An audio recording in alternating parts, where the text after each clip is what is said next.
So you clicked on the video and you're trying to figure out what is the first mode of the overtone series and how do you start developing that on the saxophone? Well, in today's video, we're going to do a little bit of a deep dive on the first mode of the overtone series and how you can start building up that ability to start working on your voicings and doing the overtones. Hey guys, welcome to my channel. I'm Royce Phillips Jr., where we talk about saxophone, musical things, musical philosophies, and how we can improve ourselves as musicians in this journey we call life. So today we're going to talk about the first mode. And I'm going to first go and talk about how a lot of times when people start doing overtone exercises and start practicing, or maybe they get, let me grab some books. All right, so you start doing some research on how do I do altissimo? What is overtones?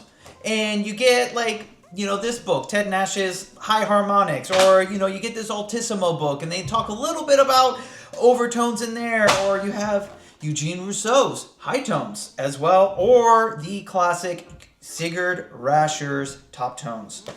They are all great books in their own right.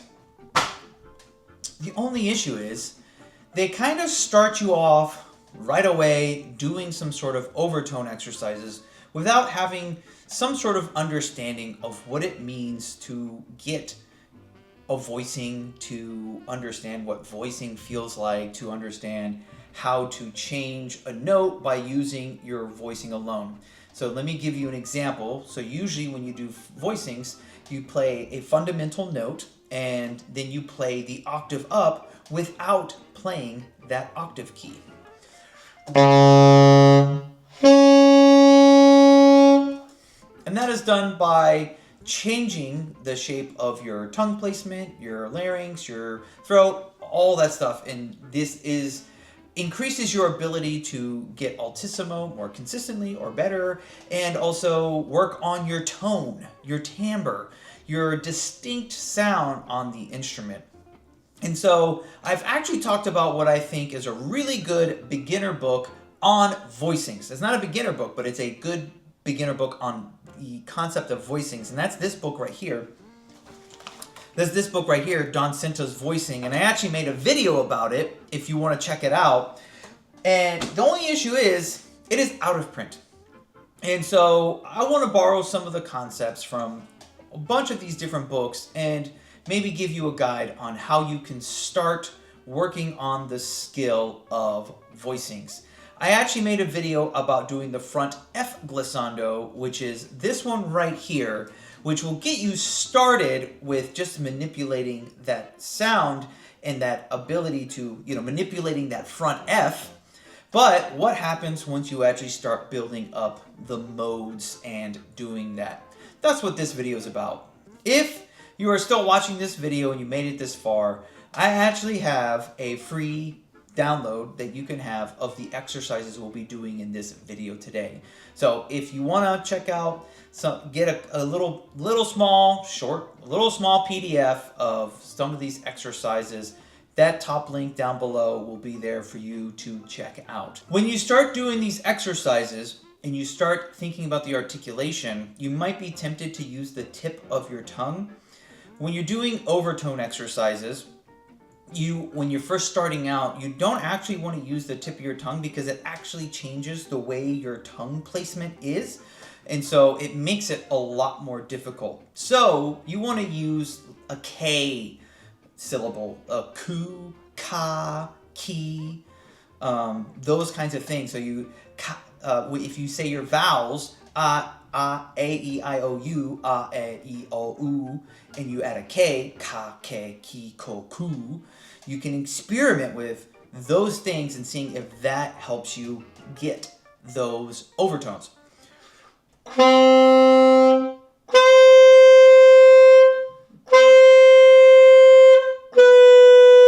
And you might hear like a weird sound, but this is so that your tongue is somewhat in the proper placement to get those voicings. So when you're working on these exercises, it's not the tip of your tongue like you usually do. Because as you're first learning, once you've built the skill of voicing, so you can work on doing it with the tip of your tongue. But as a new learner, use the back of your tongue using that K, ka, K, ku, ku, using a K syllable with the different vowels and seeing what actually responds. The first way to start building up the first mode is just being able to get an octave. And let's just start in a register or in a range where it might be easier. So right now, we'll just start on A. Your A note here. Doesn't matter if you're playing alto, tenor, bari, soprano. You just have your A. I mean, probably on the soprano it'll be a little harder, but on alto, tenor, bari, you can start on the A. And then just see if you can get the low note and then get the octave without pushing the octave key.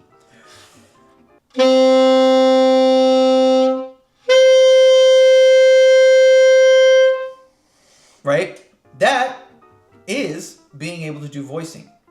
And then, once you're able to do that consistently, then see if you can go down a half step.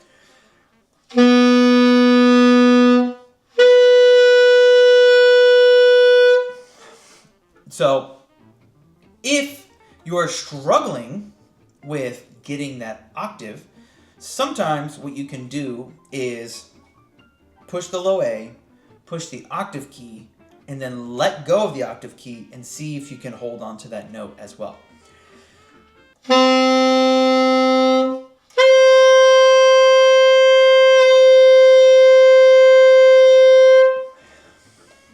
And then you just slowly build up that ability by adding half steps. On the exercises I have you going from A, half steps down, all the way down to the F.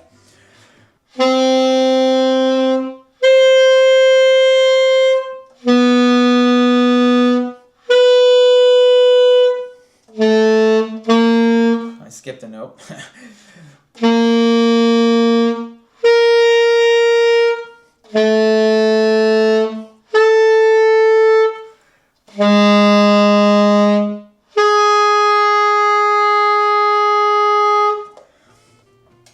So once you're able to do that relatively confidently, then you can move on to increasing the difficulty.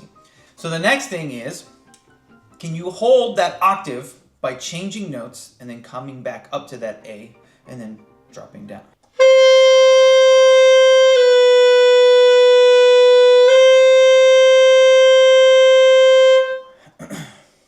And then add an extra half step.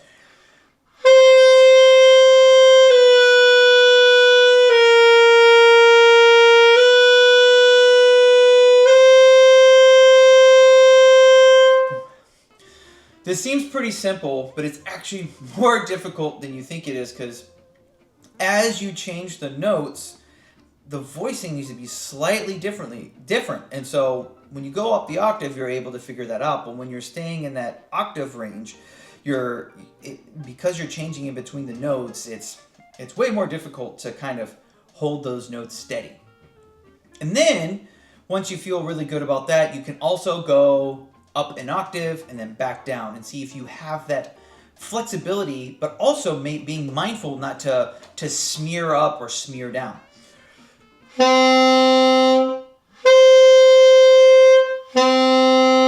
So you don't want to hear.